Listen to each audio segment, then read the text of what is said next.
Marks की मृत्यु हुई तो उसकी मृत्यु पर सिर्फ 14 अनुयायी रोने वाले थे, लेकिन जिस दिन परम पूज्य बाबा साहब की मृत्यु हुई यानी कि 6 दिसंबर सन 1956 को, तो लाखों अनुयायी उनकी जो शव यात्रा निकल रही थी उसमें शामिल थे। और जिस तरह से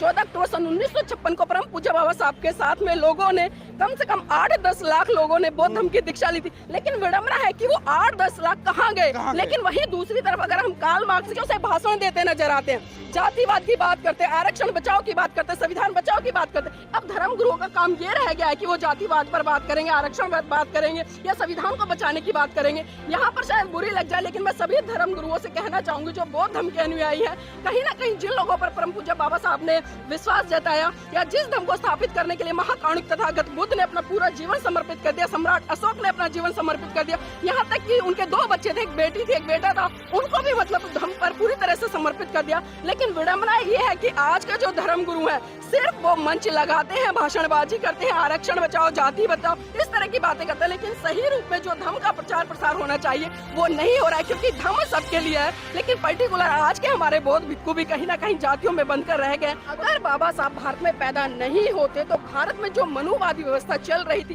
जिस मनुवादी व्यवस्था के तहत महिलाओं को पुरुषों की जूती के बराबर समझा जाता था, पुरुषों की जूती की नोक पर रखकर उनका अत्याचार शोषण किया जाता था, जिस तरह से महिलाओं को कहीं ना कहीं पुरुषों के अधीन जीवन यापन करने के लिए विवश किया जाता था कि शादी से पहले अपने पिता के अधीन रहे, शादी के बाद अपने पति के अधीन रहे और जब उसका पति मर जाए तो अपने पुत्र के अधीन रहे। आप देखें कि इस गंदी व्यवस्था से बाहर निकालने के लिए जिस तरह से परम पूज्य बाबा साहब ने मनुस्मृति को 25 दिसंबर को श्रद्धांजलि देते हुए भारत के संविधान में तमाम वो हक अधिकार सुनिश्चित कर दिए। आज भले परम पूज्य बाबा साहब हमारे बीच में नहीं है, लेकिन अगर मैं कहूंगी क्या संविधान के रूप में वो जीवित है तो कोई अतिशयोक्ति नहीं होगी। तो आज मैं कहना चाहूंगी तमाम देश के वासियों से, क्योंकि आप कहीं ना कहीं धर्म, क्षेत्र, भाषा से ऊपर उठकर एक महामानव की आज पुण्यतिथि मना रहे हैं, तो कहीं ना कहीं उनके प्रति आपके अंदर जो एक आदरांजलि का भाव है वो सही रूप से बन गई और इतिहास बनकर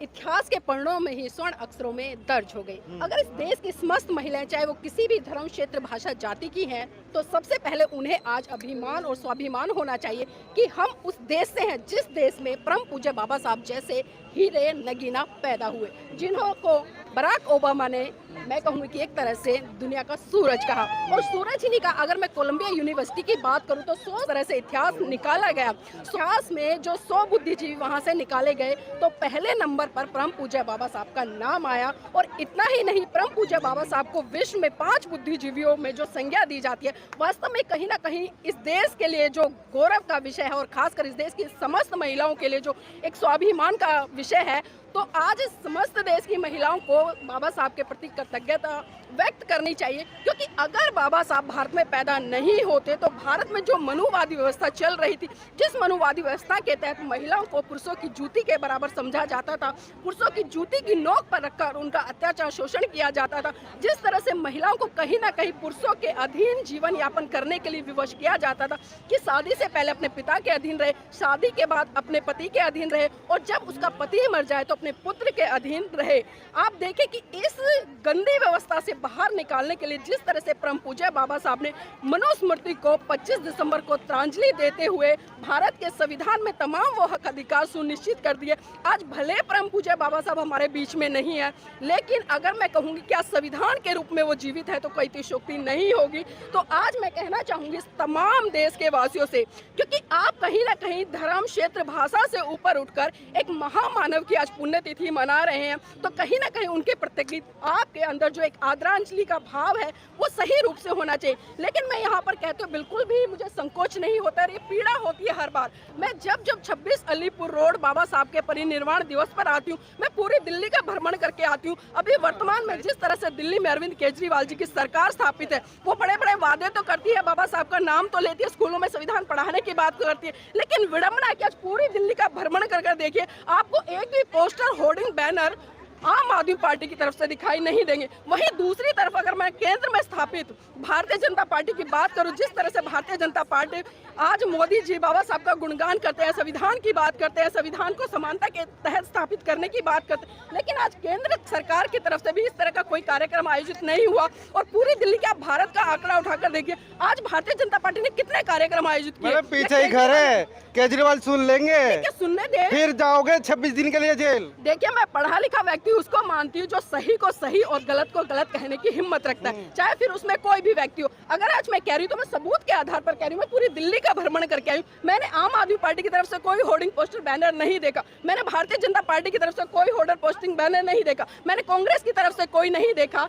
इसलिए मैं कह रही हूँ, मैंने कुछ होर्डिंग पोस्टर बैनर देखे जो कि बहुजन समाज पार्टी ने तो लगाए हुए हैं, उनके पोस्टर भी दिखाई दिए, बैनर भी दिखाई दी। लेकिन विडंबना है कि जिस बाबा साहब का नाम लेकर जो राजनीतिक पार्टी अपनी राजनीतिक चमकाती है, तो मैं कहूंगी कि राजनीति चमकाना बंद करे। अगर सही रूप में आप बाबा साहब को आदरांजलि देना चाहते हैं तो उनके द्वारा स्थापित किए उन सिद्धांतों को मनोसात करके आगे बढ़ाने का काम करें, जिस सिद्धांतों की बात परम पूज्य बाबा साहब ने की थी। और हम अक्सर कहते हैं कि बाबा साहब की अंतिम इच्छा बोध धमकी ले लो दीक्षा, लेकिन आज विडंबना है कि लोग बाबा साहब की जय जयकार तो कर रहे हैं, उनका गुणगान तो कर रहे हैं, और जिस तरह से 14 अप्रैल आता है वहां पर हम बड़े धूम धड़ाके के साथ में झूम के 14 अप्रैल जयंती सेलिब्रेट कर लेते हैं। इसी तरह से जब 6 दिसंबर आता है तो 6 दिसंबर पर कहीं ना कहीं हम बाबा साहब के प्रति एक आदरांजलि का भाव रखते हुए उनको पुष्प अर्पित कर देते हैं। लेकिन यहाँ पर मैं तमाम बहुजन समाज के साथ साथ उन सभी लोगों से कहना चाहूंगी जो लोग आज संविधान के तहत चाहे आरक्षण ले रहे हैं, नौकरियां ले रहे हैं, एजुकेशन ले रहे हैं, या तमाम वो हक अधिकार ले रहे हैं, उनको समझना पड़ेगा कि जिस महामानव ने आपकी आज़ादी के लिए, आपके अच्छे भविष्य के लिए अपने 4 बच्चे कुर्बान किए, अपनी जीवन संगनी को कुर्बान किया, तो उनके प्रति एक सही भावना से आपको काम करना पड़ेगा, अन्यथा तो कितनी जय जयकार तक है। एक उदाहरण देकर समझाना चाहूंगी। जब कार्ल मार्क्स की मृत्यु हुई तो उसकी मृत्यु पर सिर्फ 14 अनुयायी रोने वाले थे, लेकिन जिस दिन परम पूज्य बाबा साहब की मृत्यु हुई यानी कि 6 दिसंबर 1956 को, तो लाखों अनुयायी उनकी जो शव यात्रा निकल रही थी उसमें शामिल थे। और जिस तरह से 14 अक्टूबर 1956 को परम पूज्य बाबा साहब के साथ में